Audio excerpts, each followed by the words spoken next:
ഇതിലെ ലാസ്റ്റ് ഒരു ടോപ്പിക്ക് കൂടെ നമുക്കിനി ബാക്കിയുള്ളൂ, marginal productivity theory of distribution എന്ന് പറഞ്ഞിട്ട്. ബാക്കിയെല്ലാം നമ്മൾ ഫസ്റ്റ് മോഡ്യൂളിൽ കംപ്ലീറ്റ് ചെയ്തു. സോ നമ്മുടെ ലാസ്റ്റ് മോഡ്യൂൾ ആണ് ഈ പറയുന്നത്. ഇത് ആക്ച്വലി ഭയങ്കര വലിയ ടോപ്പിക്സുകളാണ്. നമ്മൾ ഈ ക്ലാസ്സുകളിലൊക്കെ വളരെയധികം ലാഗ് ചെയ്ത് അല്ലെങ്കിൽ വളരെയധികം ഡിസ്ക്രിപ്റ്റീവ് ആയിട്ട് പോകുന്ന ടോപ്പിക്കുകളാണ്. പക്ഷെ അതിനെ ഏറ്റവും സമറൈസ് ചെയ്ത് നമ്മുടെ എക്സാം പോയിന്റിന് വേണ്ടി മാത്രമാക്കിയിട്ട് സമറൈസ് ചെയ്തിട്ടാണ് നമ്മൾ ഇന്ന് ഈ ക്ലാസ് എടുക്കുന്നത്. So let start the class. Marginal productivity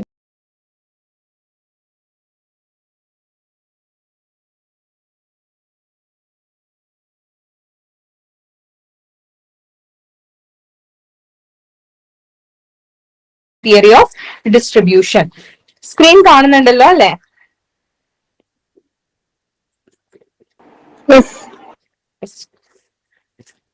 so what is this marginal productivity? ഈ മാർജിനൽ പ്രൊഡക്ടിവിറ്റി തിയറി ഇതിനെ ബേസ് ചെയ്തിട്ടാണ്, അതിനെ കണക്ട് ചെയ്തിട്ട് നിങ്ങൾ ആ മോഡ്യൂൾ നോക്കിയാൽ കാണാൻ പറ്റും. കുറേ കിടപ്പുണ്ട്. Euler's theorem, adding a problem എന്നൊക്കെ പറഞ്ഞ് കിടപ്പുണ്ട്. All these topics are related to this marginal productivity theory of distribution. അപ്പോ നമ്മള് നേരത്തെ ക്ലാസ്സുകളിൽ പറഞ്ഞിട്ടുണ്ട്, നമുക്ക് 4 ഫാക്ടേഴ്സ് ഓഫ് പ്രൊഡക്ഷൻ ആണ്, 4 ഫാക്ടേഴ്സ് ഓഫ് പ്രൊഡക്ഷൻ ആണ് ഉള്ളതെന്ന് നമ്മൾ പറഞ്ഞു. Land, labour, capital and organisation അല്ലെങ്കിൽ ഓൺട്രപ്രണർഷിപ്പ്. ഇതിൽ എങ്ങനെ വേണമെങ്കിലും നമുക്ക് പറയാം.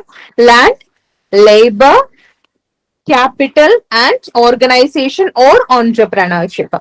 ഇങ്ങനെ 4 ഫാക്ടേഴ്സ് ഓഫ് പ്രൊഡക്ഷൻ ആണ് നമുക്കുള്ളത്. അപ്പോ ഈ മാർജിനൽ പ്രൊഡക്ടിവിറ്റി തിയറി എന്ന് പറയുന്നത് എങ്ങനെയാണ് ഇൻകം ഈ 4 ഫാക്ടേഴ്സിലേക്ക് ഡിസ്ട്രിബ്യൂട്ട് ചെയ്യപ്പെടുന്നത്? ലാൻഡിന് ഇൻകത്തിൽ നിന്ന്, അല്ലെങ്കിൽ income how it is distributed between factors of production. നമ്മൾ പറഞ്ഞിരുന്നു, ലാൻഡ് ആണെങ്കിലും ലേബർ ആണെങ്കിലും നമ്മൾ പ്രൊഡക്ഷന് വേണ്ടിയിട്ട് ഉപയോഗിക്കുന്നത് വെറുതെ അല്ല. വെച്ചാൽ നമ്മൾ വെറുതെ ഒരു ചാരിറ്റിക്ക് വേണ്ടിയോ അല്ലെങ്കിൽ വെറുതെ ഒരു രസത്തിനോ വേണ്ടിയോ ഒന്നും അല്ല നമ്മൾ പണിയെടുക്കുന്നതും നമ്മുടെ ലാൻഡ് റെന്റിന് കൊടുക്കുന്ന ഒന്നും നമ്മൾ വെറുതെ അല്ല. അതൊക്കെ നമുക്ക് റെമ്യൂണറേഷൻ കിട്ടാൻ വേണ്ടിയിട്ടാണ്, അല്ലെങ്കിൽ നമുക്ക് അതിൽ നിന്നൊക്കെ ഇൻകം ജനറേറ്റ് ചെയ്യാൻ വേണ്ടിയിട്ടാണ്. അപ്പോ നമ്മുടെ ടോട്ടൽ ഇൻകം എങ്ങനെയാണ് ഇതിലേക്ക് ഡിസ്ട്രിബ്യൂട്ട് ചെയ്യപ്പെട്ടു പോകുന്നത് അത് പറയുന്ന തിയറിയാണ് നമ്മൾ marginal productivity theory of distribution എന്ന് പറയുക. So it explain how the income is distributed among the factors of production. Land, labour, capital and organisation എന്ന് പറയുന്ന 4 ഫാക്ടേഴ്സ് ഓഫ് പ്രൊഡക്ഷനിലേക്ക് എങ്ങനെയാണ് ഇൻകം ഡിസ്ട്രിബ്യൂട്ട് ചെയ്യപ്പെട്ടു പോകുന്നത്, ആ തിയറിയെ പറയുന്ന പേരാണ് marginal productivity theory of distribution. അപ്പൊ ഇത് മെയിൻ ആയിട്ട് ഇത് പറഞ്ഞിരിക്കുന്ന ഇക്കോണമിസ്റ്റുകൾ എന്ന് പറയുന്നത് JB ക്ലർക്ക് ആൻഡ് ഫിലിപ്പ് വിക്സ്റ്റീഡ് ആണ്. ഈ പേരുകളൊക്കെ ഒന്ന് ഓർത്തിരിക്കുക. JB ക്ലർക്ക് ആൻഡ് ഫിലിപ്പ് വിക്സ്റ്റീഡ് ആണ് ഇത് മെയിൻ ആയിട്ട് പ്രപ്പോസ് ചെയ്തേക്കുന്ന ഇക്കോണമിസ്റ്റുകള്. ഇതിന്റെ ഐഡിയ എന്ന് പറഞ്ഞു കഴിഞ്ഞാല്, ഫാക്ടേഴ്സ് ഓഫ് പ്രൊഡക്ഷന്റെ റെമ്യൂണറേഷൻ എന്ന് പറയുന്നത് it is according to the marginal product. നമ്മൾ മാർജിനൽ പ്രൊഡക്റ്റ് എന്താണെന്ന് പ്രൊഡക്ഷൻ തിയറി പറഞ്ഞപ്പോ അതുകൊണ്ടാണ് നമ്മൾ ആ പ്രൊഡക്ഷൻ തിയറിയൊക്കെ ഡീറ്റെയിൽഡ് ആയിട്ട് പറഞ്ഞതിന് കാരണം നമ്മൾ ഇതേപോലുള്ള തിയറികൾ പറയുമ്പോൾ നമുക്കത് മനസ്സിലാകാൻ വേണ്ടിയിട്ടാണ്. അപ്പോ നമ്മൾ നേരത്തെ പറഞ്ഞു മാർജിനൽ പ്രൊഡക്റ്റ് എന്താണെന്നുള്ളത്. മാർജിനൽ പ്രൊഡക്റ്റ് എന്ന് പറഞ്ഞു കഴിഞ്ഞാല് additional product which is added to the total product when one more factor is employed. അതായത് 1, 2, 3, 4, 5 ഇങ്ങനെ പറഞ്ഞിട്ട് ഫാക്ടേഴ്സ് ഉണ്ട്. അപ്പോ ഒരു അഡീഷണൽ ഫാക്ടറിനെ ഇപ്പൊ ആദ്യം ഒരാൾ എംപ്ലോയ് ചെയ്തു, പിന്നെ 2 ആയി, പിന്നെ അത് 3 ആയി, പിന്നെ അത് 4 ആയി, പിന്നെ അത് 5 ആയി. ഇവിടെയൊക്കെ ഓരോരുത്തരുടെ വീതമാണ് അഡീഷണൽ ആയിട്ട് എംപ്ലോയ് ചെയ്യുന്നത്. ഫസ്റ്റ് സ്റ്റേജിൽ ഒരാളായിരുന്നു, രണ്ടാമത്തെ സ്റ്റേജിൽ 2 പേരായി, മൂന്നാമത്തെ സ്റ്റേജിൽ 3 പേരായി. അപ്പൊ ഈ ഓരോ സ്റ്റേജിലും അഡീഷണൽ ആയിട്ട് വരുന്നത് ഓരോരുത്തരാണ്. അപ്പൊ ഈ ഓരോരുത്തരുടെയും കോൺട്രിബ്യൂഷൻ എന്നാണ്. ഈ ഒരാൾ വരുമ്പോ എത്രയാണ് ടോട്ടൽ പ്രൊഡക്റ്റ് കൂടുന്നത്? ഇപ്പൊ സപ്പോസ് ഒരാളെ എംപ്ലോയ് ചെയ്യുമ്പോൾ 20 ആയിരുന്നു ടോട്ടൽ പ്രൊഡക്റ്റ്, 2 പേരായപ്പോ അത് 30 ആയി. അപ്പൊ ഇവിടെ അഡീഷണൽ ആയി വന്ന ഒരാൾ എത്രയാണ് കോൺട്രിബ്യൂട്ട് ചെയ്തത്? 10 ആണ് കോൺട്രിബ്യൂട്ട് ചെയ്തത്. So that is his marginal product. ഒരു അഡീഷണൽ ഫാക്ടറിനെ നമ്മൾ എംപ്ലോയ് ചെയ്യുമ്പോൾ നമ്മുടെ ടോട്ടൽ പ്രൊഡക്റ്റിൽ എത്ര കൂടുന്നു അതിനെയാണ് നമ്മൾ മാർജിനൽ പ്രോഡക്റ്റ് എന്ന് പറയുക. അപ്പൊ ഓരോ ഫാക്ടറിനും എങ്ങനെയാണ് പേയ്മെന്റ് കൊടുക്കുന്നത്? It is according to their marginal product. അവർ എത്ര കോൺട്രിബ്യൂട്ട് ചെയ്യുന്നു ടു ദ ടോട്ടൽ പ്രൊഡക്റ്റ് എന്നതിനെ വെച്ചിട്ടാണ് അവരുടെ ഇൻകം ഡിസ്ട്രിബ്യൂട്ട് ചെയ്യപ്പെടുന്നത് എന്നാണ് നമ്മുടെ മാർജിനൽ പ്രൊഡക്ടിവിറ്റി തിയറിയിൽ പറയുന്നത്. മനസ്സിലായോ?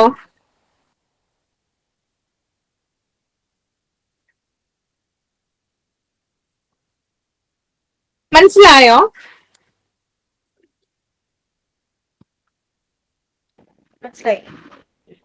ഓക്കെ.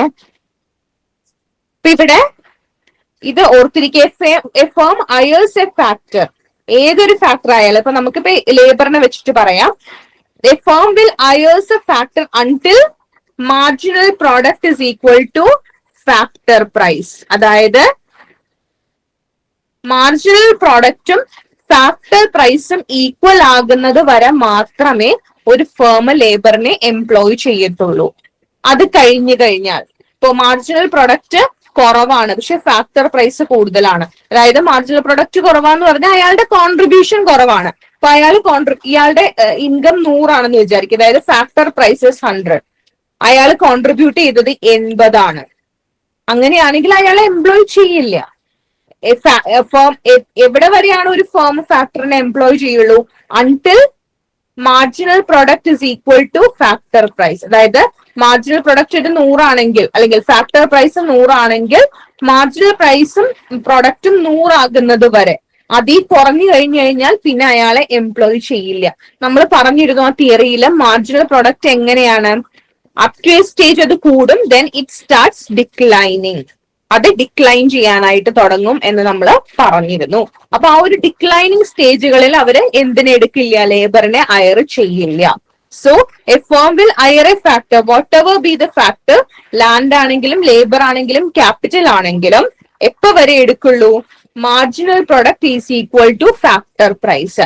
ആ ഒരു ഫാക്ടറിന്റെ കോൺട്രിബ്യൂഷൻ അതിന് കിട്ടുന്ന ഫാക്ടർ പ്രൈസുമായി ഈക്വൽ ആകുന്ന പോയിന്റ് വരെ മാത്രമേ ആ ഫാക്ടേഴ്സിനെ എടുക്കുള്ളൂ. അതിനെയാണ് നമ്മൾ ഈ ഒരു തിയറിയിൽ പറയുന്നത്.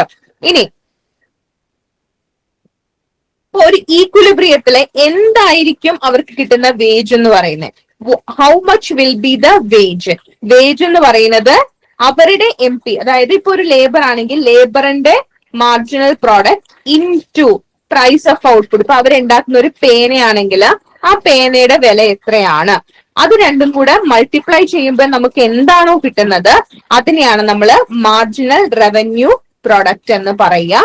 സോ ഫാക്ടറിന് കിട്ടുന്ന വേജ് എന്ന് പറയുന്നത് ഈ മാർജിനൽ റവന്യൂ പ്രൊഡക്റ്റ് ആണ്. A factor will get wage equal to, അതായത് ഈക്വിലിബ്രിയത്തില് അവർക്ക് കിട്ടുന്ന വേജ് എന്ന് പറയുന്നത് എന്താണ്? It is equal to marginal revenue product. എന്താണ് മാർജിനൽ റവന്യൂ പ്രൊഡക്റ്റ്? മാർജിനൽ പ്രൊഡക്റ്റിനെ പ്രൈസ് കൊണ്ട് മൾട്ടിപ്ലൈ ചെയ്യുമ്പോൾ നമുക്ക് കിട്ടുന്നതിനെയാണ് മാർജിനൽ റവന്യൂ പ്രൊഡക്റ്റ് എന്ന് പറയുക. ഇത്രയുമാണ് ആ തിയറിയിൽ പറയുന്നത്. ഇത്രയും ഓർത്തിരിക്കുക. നമ്മുടെ മാർജിനൽ പ്രൊഡക്ടിവിറ്റി തിയറി എന്ന് പറഞ്ഞു കഴിഞ്ഞാല് ഫാക്ടേഴ്സ് ഓഫ് പ്രൊഡക്ഷന് ഇൻകം എങ്ങനെയാണ് ഡിസ്ട്രിബ്യൂട്ട് ചെയ്യപ്പെടുന്നത് അത് പറയുന്ന തിയറി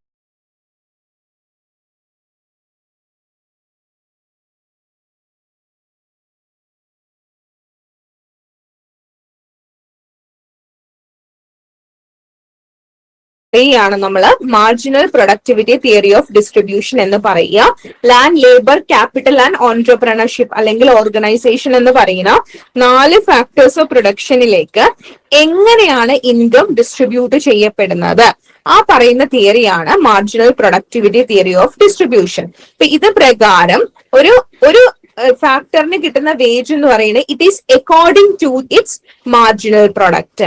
അതിന്റെ മാർജിനൽ പ്രൊഡക്റ്റിനനുസരിച്ച് അയാൾ എത്ര കോൺട്രിബ്യൂഷൻ ആണോ ടോട്ടൽ പ്രൊഡക്റ്റിന് കൊടുക്കുന്നത് അതിനനുസരിച്ചായിരിക്കും അയാൾക്ക് വേതനം ലഭിക്കുക, അയാൾക്ക് അതിന്റെ റെമ്യൂണറേഷൻ ലഭിക്കുക എന്നാണ് ഈ തിയറിയിൽ പറയുക. അപ്പോ എന്തായിരിക്കും ആ റെമ്യൂണറേഷൻ? റെമ്യൂണറേഷൻ എന്ന് പറയുന്നത് marginal product multiplied by the price of the output. ആ ഒരു ലേബറിനെ അല്ലെങ്കിൽ ആ ഒരു ക്യാപിറ്റലിനെ ഏത് പ്രൊഡക്റ്റ് ഉൽപ്പാദിപ്പിക്കാനാണോ എംപ്ലോയ് ചെയ്തേക്കുന്നത് ആ പ്രോഡക്റ്റിന്റെ പ്രൈസ്. ഇപ്പൊ ഒരു പെൻ ഉൽപ്പാദിപ്പിക്കാനാണെങ്കിൽ പെന്നിന്റെ പ്രൈസ് 10 രൂപയാണെങ്കിൽ അത് multiplied by its marginal product. അതാണ് അയാൾക്ക് കിട്ടുന്ന വേജ് എന്ന് പറയുന്നത്. മനസ്സിലായോ? ഇവിടെ നമ്മൾ പറയുന്നത് ഇവിടെ ഒരു എക്സ്പ്ലോയിറ്റേഷൻ ഇല്ല. ഒരാൾ എന്ത് പണിയെടുക്കണോ അതിന് ആനുപാതികമായിട്ടുള്ളത് അയാൾക്ക് കിട്ടും എന്നുള്ളതാണ്. പക്ഷെ ഇത് പ്രാക്ടിക്കലി പോസിബിൾ ആയിട്ടുള്ള ഒരു കാര്യമല്ല. പക്ഷെ നമ്മൾ ഈ ഒരു തിയറി പറയുന്നത് ഇതാണ്, എന്താണോ അയാൾ കൊടുക്കുന്ന കോൺട്രിബ്യൂഷൻ, ആ കോൺട്രിബ്യൂഷൻ ആനുപാതികമായിട്ടായിരിക്കും അയാൾക്ക് കിട്ടുന്ന റെമ്യൂണറേഷൻ. അപ്പൊ അവിടെ എക്സ്പ്ലോയിറ്റേഷൻ ഉണ്ടാവില്ല. ഫാക്ടേഴ്സിന് ആ ഫാക്ടേഴ്സ് കൊടുക്കുന്ന കോൺട്രിബ്യൂഷൻ അനുസരിച്ചിട്ടുള്ള റെമ്യൂണറേഷൻ ദേ വിൽ ഗെറ്റ്. അപ്പൊ ഇതില് അൺറിയലിസ്റ്റിക് ആയിട്ടുള്ള അസംഷൻസ് ആണ് പറയുന്നത്, നമ്മൾ നേരത്തെ പറഞ്ഞ പോലെ തന്നെ. പക്ഷെ ആക്ച്വൽ സിറ്റുവേഷൻസിൽ കോൺട്രാക്ട് അനുസരിച്ചിട്ടായിരിക്കും വേജ് കിട്ടുക, അല്ലെങ്കിൽ ഗവൺമെന്റ് പോളിസികൾ അനുസരിച്ചിട്ടായിരിക്കും. ഒരിക്കലും നമ്മുടെ മാർജിനൽ പ്രൊഡക്റ്റ് ഒന്നും നോക്കിയിട്ടൊന്നും അല്ല നമുക്ക് വേജും പലപ്പോഴും കിട്ടാറുള്ളത്. അപ്പോൾ അത് ഒരു റിയൽ ലൈഫ് സിറ്റുവേഷൻസിൽ വരുമ്പോൾ ഇതൊരു പ്രോപ്പർ തിയറി അല്ല.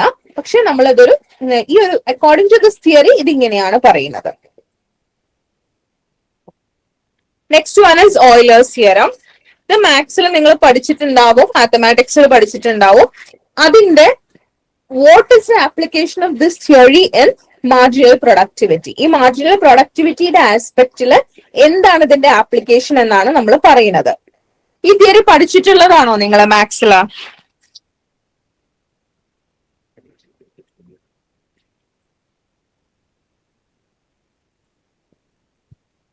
മാത്തമാറ്റിക്സ് സാറൊന്നും ഇല്ലേ ഇതില്?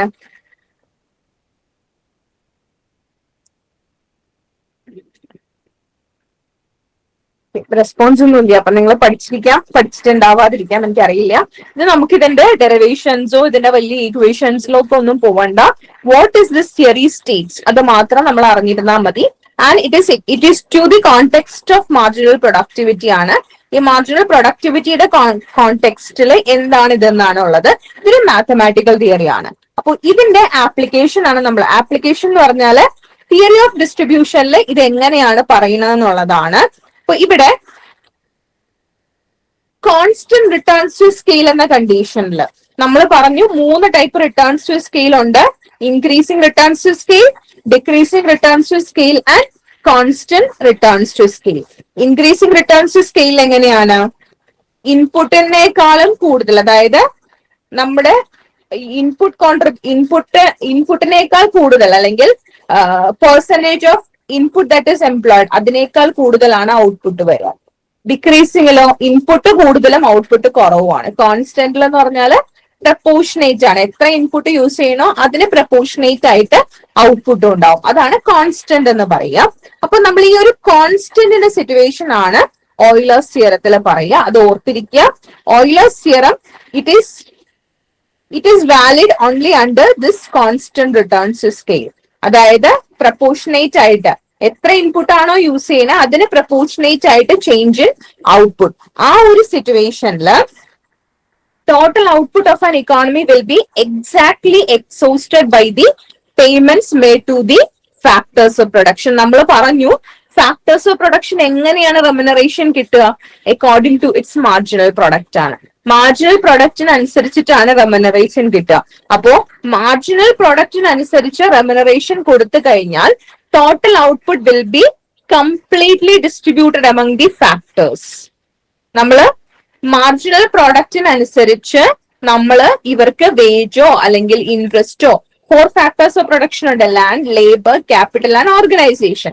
ലാൻഡിന് റെന്റ് കിട്ടും, ലേബറിന് വേജ് കിട്ടും, ക്യാപിറ്റലിന് ഇൻട്രസ്റ്റ് കിട്ടും, ഓർഗനൈസേഷന് പ്രോഫിറ്റ് കിട്ടും. അപ്പൊ ഇതിനെല്ലാം മാർജിനൽ പ്രൊഡക്റ്റിനനുസരിച്ച് നമ്മൾ റെമ്യൂണറേഷൻ കൊടുത്തു കഴിഞ്ഞാൽ ടോട്ടൽ ഔട്ട്പുട്ട് എക്സോസ്റ്റഡ് ആവുകയാണ്. There will not be any surplus or deficit. ഡെഫിസിറ്റും ഉണ്ടാവില്ല, സർപ്ലസും ഉണ്ടാവില്ല. Total output will be exhausted. അതിനെയാണ് നമ്മൾ ഓയിലേഴ്സ് തിയറം എന്ന് പറയുക. മനസ്സിലായോ?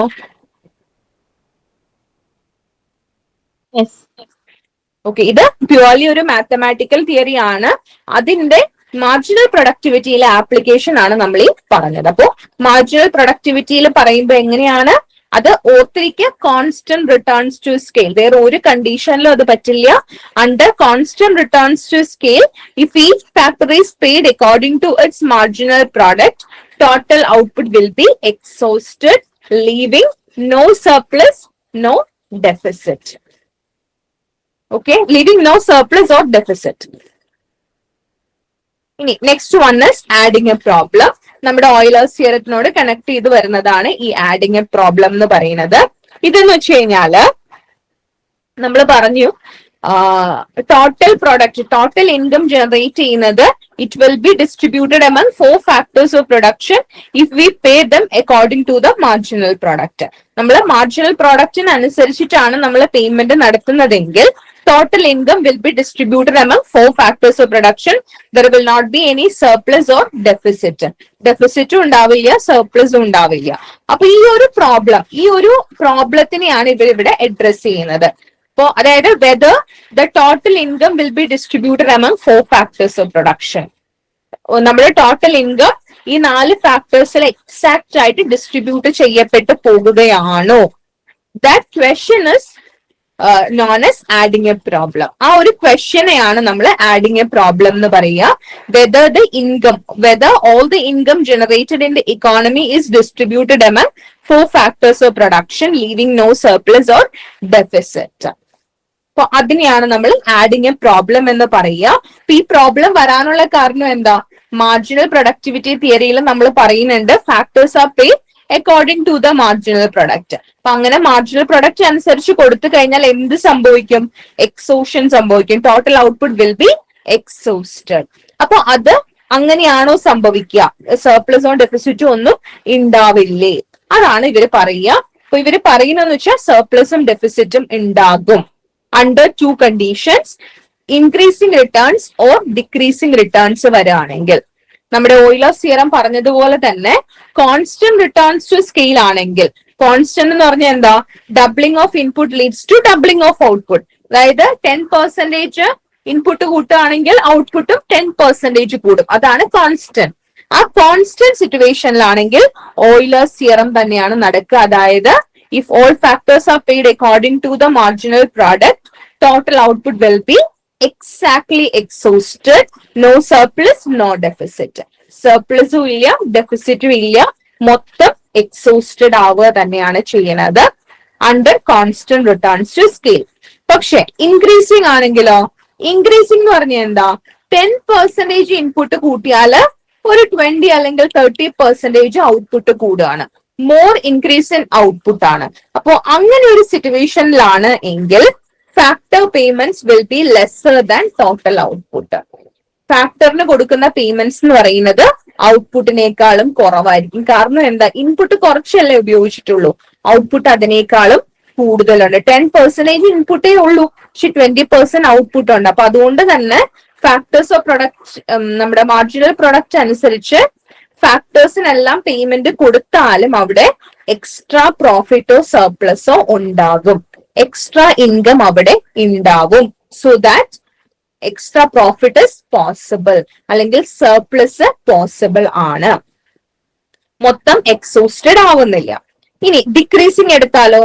ഡിക്രീസ് എന്ന് പറഞ്ഞ ഒരു 10% ഇൻപുട്ട് കൂട്ടുകയാണെങ്കിൽ അതിനേക്കാൾ കുറവായിരിക്കും ഔട്ട്പുട്ട്, ഒരു 5% ഒക്കെ. അപ്പൊ ഇതാണ് ഡിക്രീസിങ് എന്ന് പറയുക. ഈ സിറ്റുവേഷനിൽ ഇൻപുട്ട് കൂടുതലാണ്, പക്ഷെ ഔട്ട്പുട്ട് അത്രത്തോളം ഇല്ല. അപ്പൊ ഇവർക്ക് മാർജിനൽ പ്രോഡക്റ്റിനനുസരിച്ച് വേജ് കൊടുത്തു കഴിഞ്ഞാൽ അവിടെ എന്താ സംഭവിക്കുക? അവിടെ ലോസ് ആണ് സംഭവിക്കുക, ഡെഫിസിറ്റ് ആണ് സംഭവിക്കുക.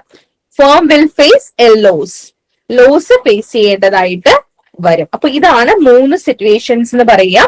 ഓയിലേഴ്സ് തിയറത്തിൽ നമ്മൾ പറഞ്ഞത് if factors are paid according to its marginal product, all output will get exhausted. അപ്പൊ അതിനെയാണ് ആഡിങ് എ പ്രോബ്ലത്തില് അവര് അഡ്രസ് ചെയ്യുന്നത്. Whether all the income generated in the economy will be distributed, സർപ്ലസും ഡെഫിസിറ്റും ഒന്നും ഉണ്ടാവില്ലേ? അതാണ് ആഡിങ് എ പ്രോബ്ലം. അപ്പൊ അതിന്റെ ഒരു റീസൺ അല്ലെങ്കിൽ അതിനൊരു എക്സ്പ്ലനേഷൻ ആയിട്ട് ആഡിങ് എപ്പിൽ പറയുന്നത് സർപ്ലസും ഡെഫിസിറ്റും ഉണ്ടാകും. എപ്പോഴാണ് ഉണ്ടാവുക? ഇൻക്രീസിംഗ് റിട്ടേൺസോ ഡിക്രീസിംഗ് റിട്ടേൺസോ സംഭവിക്കുകയാണെങ്കിൽ. ഇൻക്രീസിംഗ് റിട്ടേൺസ് ആണെങ്കിൽ പ്രോഫിറ്റ് ഉണ്ടാവും, ഡിക്രീസിംഗ് റിട്ടേൺസ് ആണെങ്കിൽ ഡെഫിസിറ്റ് അല്ലെങ്കിൽ ലോസ് ഉണ്ടാവുകയും ചെയ്യും. അപ്പൊ അത് പോസിബിൾ ആണ്. കോൺസ്റ്റന്റ് ആണെങ്കിൽ മാത്രമാണ് ഓയിലേഴ്സ് തിയറം അപ്ലൈ ചെയ്യാനായിട്ട് പറ്റുക. മനസ്സിലായോ? മിസ്സേ, ഓ ഇതില് ഓയിലേഴ്സ് തിയറം വേറെ, ആഡിങ് എ പ്രോബ്ലം വേറെ ആയിട്ടല്ലേ നിൽക്കുന്നത്? കാരണം ഓയിലേഴ്സ് തിയറത്തിൽ കോൺസ്റ്റന്റ് ആയിട്ടെന്നാണല്ലോ പറയുന്നത്. അതെ അതെ, വേറെയാണ്. ഓക്കെ.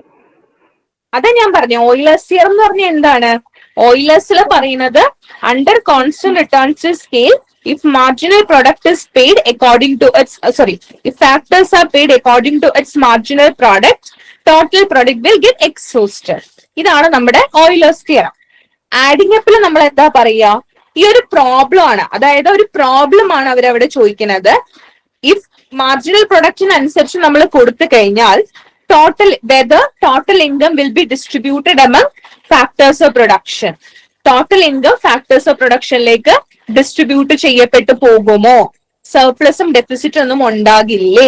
ഇതാണ് ചോദിക്കുന്നത്. അപ്പൊ അതിന്റെ ആൻസർ ആണ് സർപ്ലസും ഡെഫിസിറ്റും ഉണ്ടാകാം. എപ്പോ ഉണ്ടാകാം? ഇൻക്രീസിംഗ് റിട്ടേൺസോ ഡിക്രീസിംഗ് റിട്ടേൺസോ വന്നു കഴിഞ്ഞാൽ. ഓയിലേഴ്സ് പറയുന്ന പോലെ കോൺസ്റ്റന്റ് ആണെങ്കിൽ അവിടെ ഉണ്ടാകില്ല. മനസ്സിലായോ? Okay okay okay. അപ്പൊ ഓയിലേഴ്സിനെ കുറച്ചുകൂടെ പ്രാക്ടിക്കൽ ആക്കുക, അല്ലെങ്കിൽ അവർ പറയുന്നത് ആകെ കോൺസ്റ്റന്റ് മാത്രമാണ്. ഇൻക്രീസിംഗിലും ഡിക്രീസിംഗിലും എന്ത് സംഭവിക്കുന്നു എന്ന് പറയുന്നില്ല. അതിനെ പറയുന്നതാണ് ആഡിങ് എ പ്രോബ്ലം. ക്ലിയർ ആണോ? Okay okay.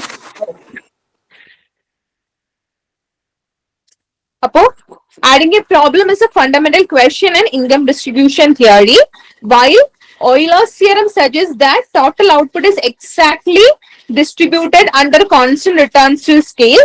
Real world factors like market imperfections, technological progress, government intervention, all these leads to deviation, making this an ongoing topic of economic analysis. ഇതാണ് അതിന്റെ ഡിഫറൻസ് പറയാം. അതായത് നമ്മുടെ ഓയിലേഴ്സിൽ എല്ലാം ഡിസ്ട്രിബ്യൂട്ട് ചെയ്യപ്പെട്ടു പോകുന്നു എന്നാ പറയുക. പക്ഷെ റിയൽ വേൾഡില് മാർക്കറ്റ് ഇംപെർഫെക്ഷൻസ് ഉണ്ട്, ടെക്നോളജിക്കൽ പ്രോഗ്രസ് ഉണ്ടാവും, ഗവൺമെന്റ് ഇന്റർവെൻഷൻസ് ഉണ്ട്. സോ ദാറ്റ് അങ്ങനെ ആവില്ല. അപ്പൊ ആ ഒരു കാര്യമാണ് നമ്മുടെ ആഡിങ് എ പ്രോബ്ലത്തില് പറയുക. ഇത്രയും ക്ലിയർ ആണോ?